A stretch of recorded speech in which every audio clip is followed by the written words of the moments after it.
mga ka-love! Ayan, good morning sa lahat. So ngayon po ay andito kami sa bahay nila Mama Inday dito sa housing dahil magpapatulong si Mama na magpagiba sa kanilang waiting shed dahil ay papaalisin na sila.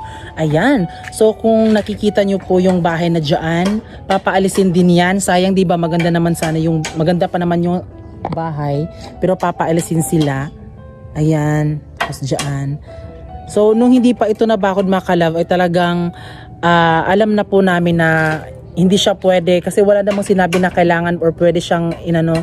Pero ano lang mga ka-love, naglagay lang talaga kami dyan ng waiting shed para din po sa mga tambayan namin kasi dito sa amin kasi is mainit kasi dito, di ba? So, yung ginagawa po namin ngayon, ang ginagawa po nila Mama ay gumawa po ng waiting shed para dyan na lang din po kami magtatambay pero na useless lang kasi parang minsan lang kami nagtatambay dyan. So nilagyan na lang po nila Mama ng mga halaman. So ayan, ginigiba na po nila Papa yung waiting shed nila. Yan po mga upuan at ito po ay magagamit pa po nila Mama Inday. Ayan. Ito po, giniba na po.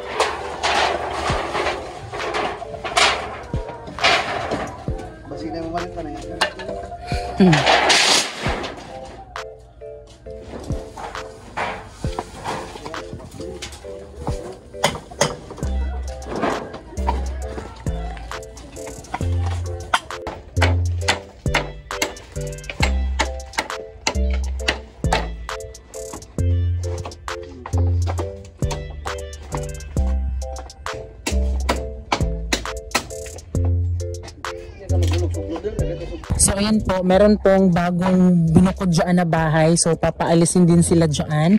At dito din po sa waiting shed po nila Mama Inday. So okay lang naman sa kanila Mama Inday kasi nung hindi pa ito bakura ng ano nila, waiting shed ay sinasabi din naman nila Mama na kung kukunin na ay aalis na sila. So this is the time na aalis na talaga sila Mama. At sa ngayon po ay dito po lalagyan lang din naman po ng mga bulaklak ito nila Mama, mga halaman. So yung mga ibang halaman po ay ibibigay po ni Mama Inday sa amin. Ayan po, so inaalis na po at kailangan talaga ngayong Sunday ay mawala na po itong mga bahay dito or ano man ang nilalagay dito sa bandang dyan. Madami po, ayan. At ito din po yung mga halaman nila Mama Inday. So yung iba ay ito ibibigay nila ni Mama Inday. Ayan.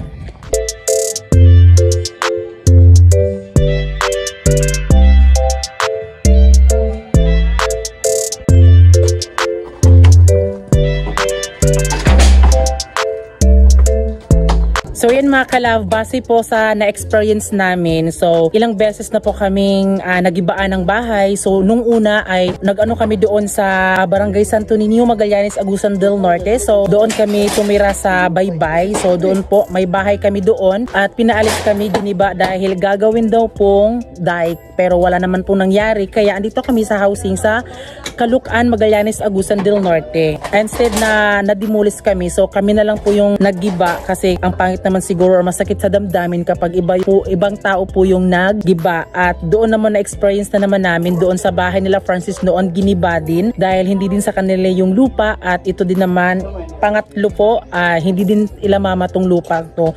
So talagang mas okay na siguro na kung alam mong hindi sa'yo yung lupang yan, wag mo na lang tirhan kasi diba alam naman in the first place talaga na wag mo na lang tirhan kapag hindi yan sa'yo kasi talagang aalisin kasi yan, diba?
yun mga kalab, medyo natapos-tapos na po yung nasira namin yung bahay nila. Ay hindi bahay pala, payag-payag pala mga kalab. So ayan, ito na pa yung itsura. Kanina mayroon pang upuan, dito mayroon pang tangkal, dyan mayroon pang upuan din.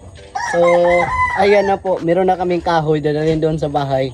At siyempre meron din kaming kawayan, binigay ni Mama Inday. So mamaya na, bukas natin yan malalaman kung anong gagawin natin yan. So ito mga kahoy ay dadalhin namin doon sa bahay para maisugnod, at yung mga kulungan ng manok dadalhin doon sa bahay din namin. Bakit? Para doon lang daw alagaan, kasi dito walang lalagyan dito sa mga manok nila Papa Buboy. So doon na lang daw. So okay naman sa akin kasi ako lang yung tigbahog. So magbibigay lang daw si Papa pag wala nang pagkain yung alagan niyang manok. Oo, so sayang talaga yung mga manukan dito ni Papa Buboy. Oh. Ayan na po yung itsura. At yun pala mga kalab, parang 1 month na pala yung ibibigay sa kanila bago sila umalis dito. So hindi pa na ang 1 month, kailangan umalis na sila dito mga kalab. Ayan.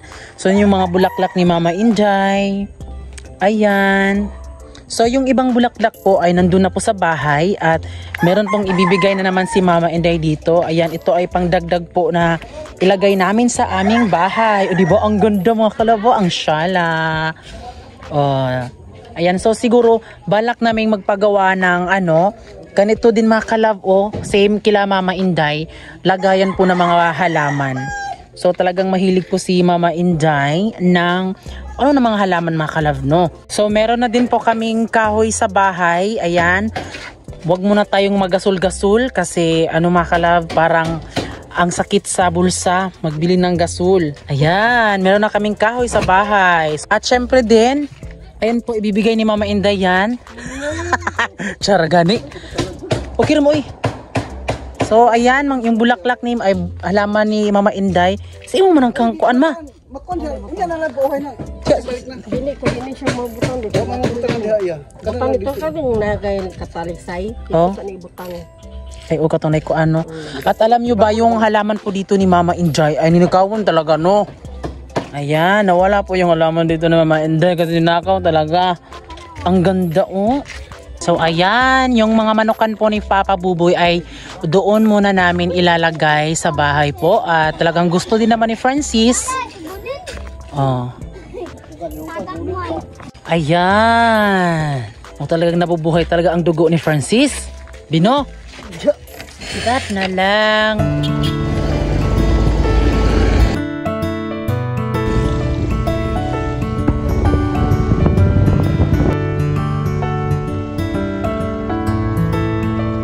So ayan, ito yung mas pinakabongga talaga mga kalab. Diba? Ang ganda niya. Oh my God. Hello. Sayang. Magagawan pa yan ng paraan. So ayan po mga kalab. Ayan.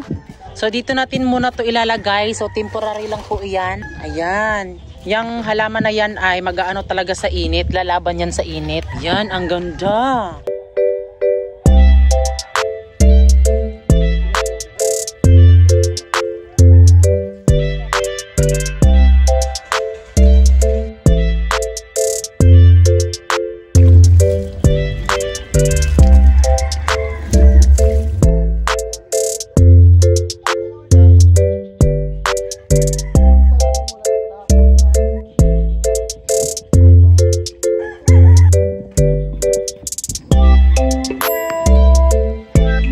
So yung mga halaman po ni Mama Inday ay andito na po sa amin, at yan po ay temporary lamang po mga kalab ha. So magpapagawa kami ng lagayan po sa halaman gaya po kay Mama Inday. So ayun po, dito muna namin ilalagay ang mga halaman. Temporary lang po yan dahil wala pa tayong lalagayan. Sobrang dami. At siyempre mga kalab, ito yung ginagamit ko sa mga piso mga kalab, at sa sunoy, pwede din sa sunoy, sa bayong-bayong. So ito yung ginagamit ko. So nilagay dito sa balde mga kalab. So ayan, ito ay ang vitamins plus minerals plus electrolytes with CGF and Tenso Plus water soluble powder. Ayan, so ito ay para po sa mga manok at pwede din sa sisiw. So yung ipapaano po ni Francis ay yung kanyang sisiw. Bakit merong meron siyang merong para iwas sa sipon yung mga sakitin yung mga pisngi. Yes. Ayan, ito yung gagamitin niya.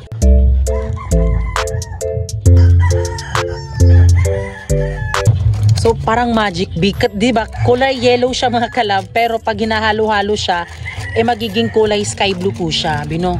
O sige, ano mo? Ayan, naging kulay sky blue na po siya.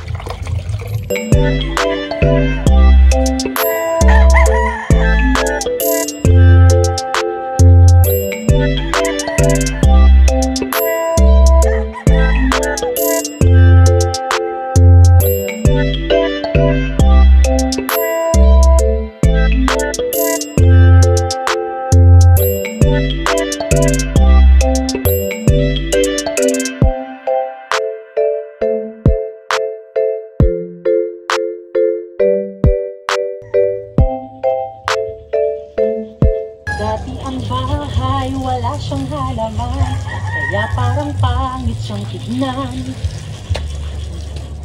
Pero ang bahay ay may halaman na, kaya sobrang ganda na niya.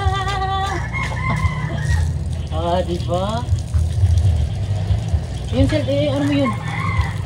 Oh. So ligo lang. Yung pinapaliguan natin yung ating mga halaman. Kaya thank you kay Mama Inday. Ilapit mo dito, Sil. Ilapit mo. Go, dali. Lapit. O, diba?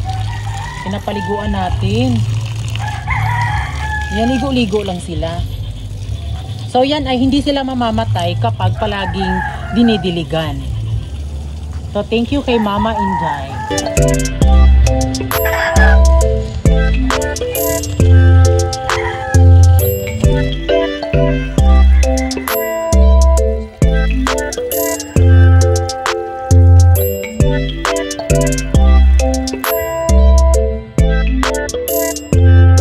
So may nagsabi daw, itong halamang ito ay makakalason daw po siya.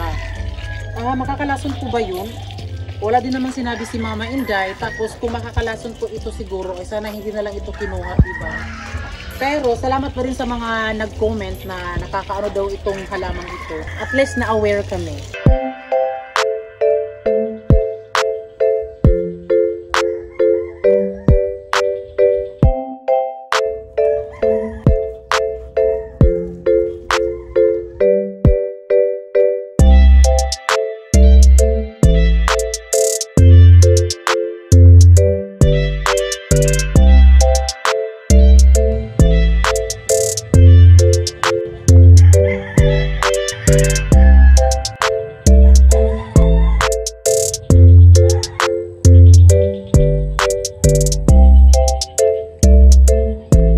So yan mga kalab, ayan na po ang bahay namin ni Francis. Ayan, at alam nyo ba na impluwensyahan po kami ni Mama Inday at ni Ate Geraldine. So talagang sarap talagang makasosyal, makasyala, makafresh kapag yung bahay ay may mga halaman. At ayan po ay, ang mga halaman pong iyan ay binigay na po sa amin ni Mama Inday kasi wala siyang paglalagyan talaga sa kanyang mga halaman. Kasi napuno na din yung bahay ni Mama Inday ng halaman talaga.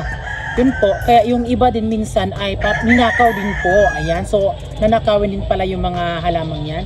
At ito ay mapapromise ko talaga sa inyo, lalong-lalo na po kay Mama Inday na ito ay binigay niya po, aalagaan ko po ng maayos, gaya po ng isang tao na kailangan siyang painumin ng tubig para mabuhay. Ayan. So yan po ay okay lang na mainitan po yung halamang yan kasi every morning at afternoon ay talagang papainumin namin yan ng tubig, talaga didiligan para mas masagana ang kanyang kulay at yung kanyang pagkatayo niya, di ba? Kaya yun po, ang sarap sa feeling na may sarili ka ng bahay at may mga halaman ka na. Ayan, so di pa man to natatapos yung bahay namin pero proud na proud kami na ito yung gusto talaga namin sa buhay. Yeah. So yan mga kalab, maraming salamat po sa lahat ng nanood at syempre bago kayo umalis, please don't forget to subscribe our YouTube channel at kami ang Friendly Love Team nagsasabing dapat love lang!